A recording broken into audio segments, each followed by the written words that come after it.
also be able to review and add that to that. So first, I want to give me a moment to get set up. I want to first kind of review a couple things, because I think they're important for setting the ground on how we move forward, but also so we can all have the same understanding. I'll start with, I call it a fun fact. I don't know what you'll call it.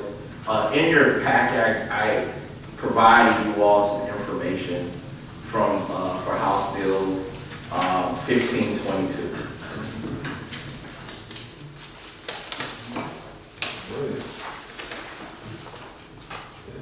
It should be on your left-hand side.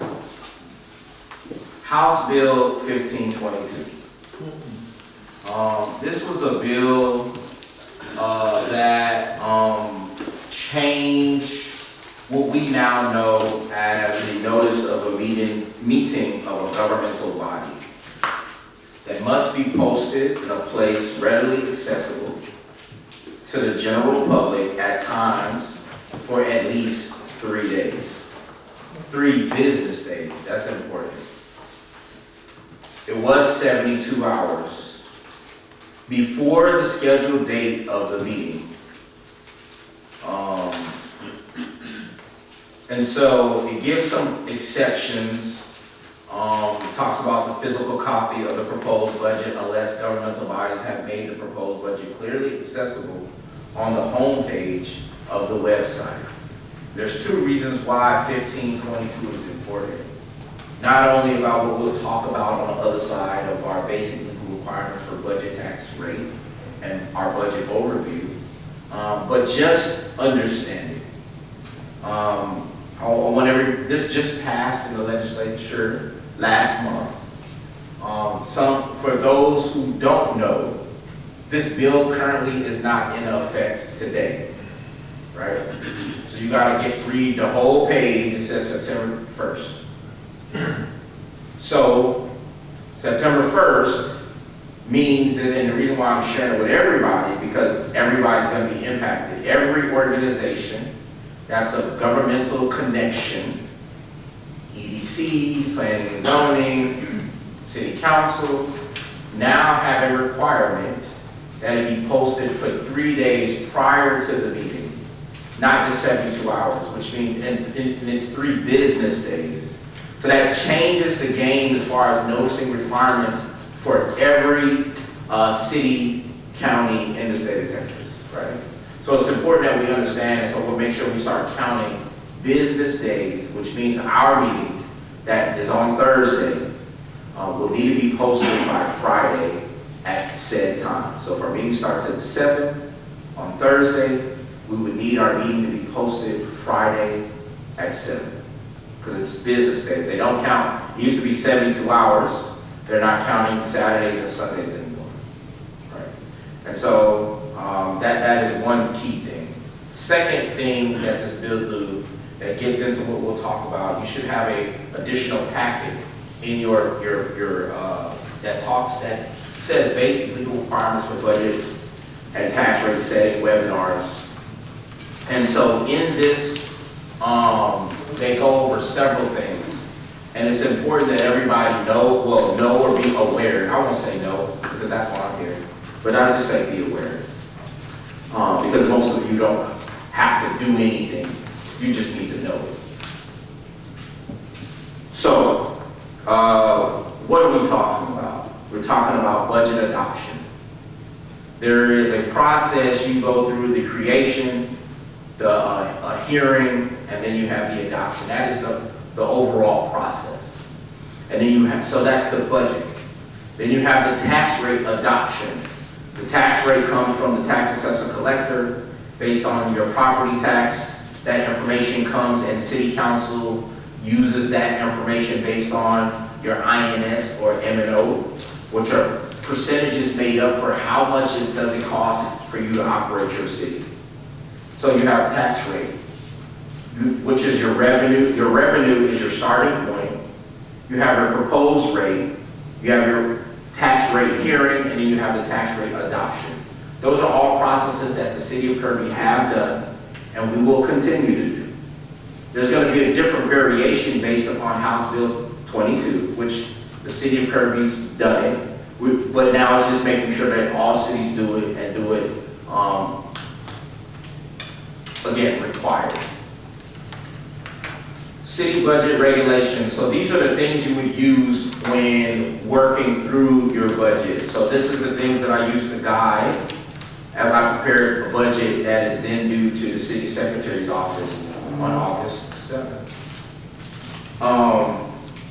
And so we look at the local government code, chapter 102. You look at your city's charter, any city ordinances or policies that may be impactful, or different law changes like I just read, House Bill 22, what does change something for all cities around the state. And that has to do with where you post it. So there was some time ago a transparency bill, where it had, your budget had to be so many clicks away. And so now for your proposed budget, they're saying it needs to be on the front page. If you have a website, it needs to be on there. And also how you post it. So instead of posting all the pages like in our front, we would post the beginning portion, and then we do like we normally do, see the website, and people can find it on the website. And so there's just some requirements, making sure all communities that haven't been doing this now is in accordance with law. Who is the budget officer? The budget officer could be two people. It could be the mayor or the city manager. If you have a council manager form of government, the budget officer is the city manager.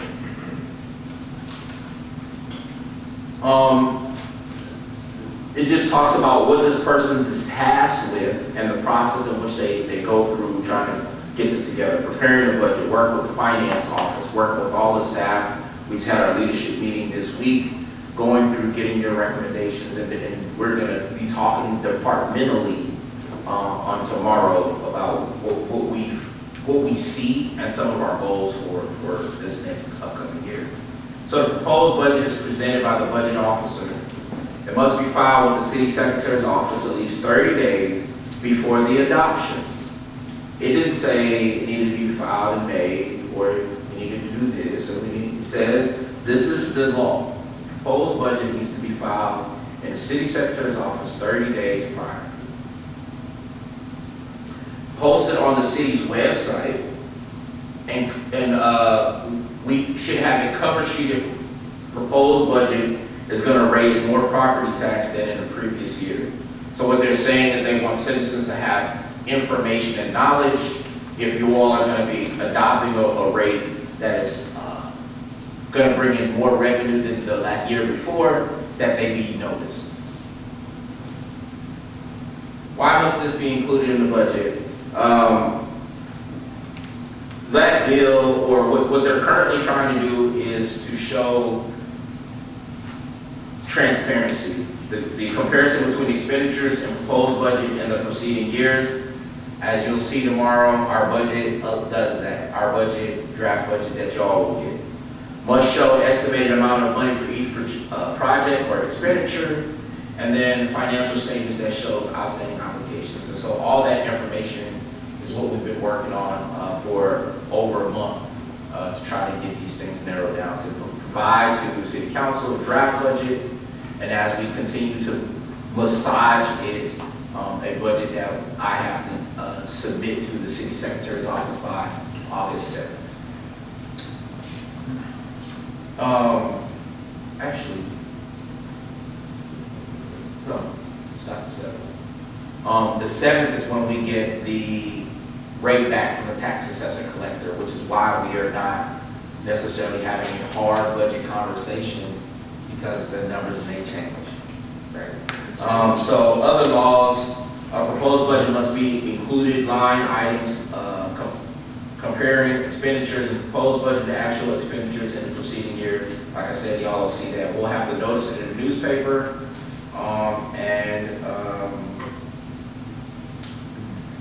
we are prepared to do that as well. And so that's what the dates are. We have the 7th to get that information from the county.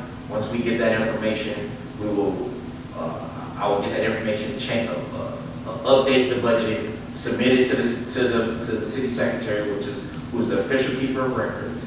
And that's when now our time will start in reference to our public hearings, our budget meetings, and all the other things that we've done moving forward. Budget hearings. The governing body must hold a hearing on the proposed budget. Must hold a hearing. After the 15th day after proposed budgets filed with the city secretary, but before the day of the tax levy. Right?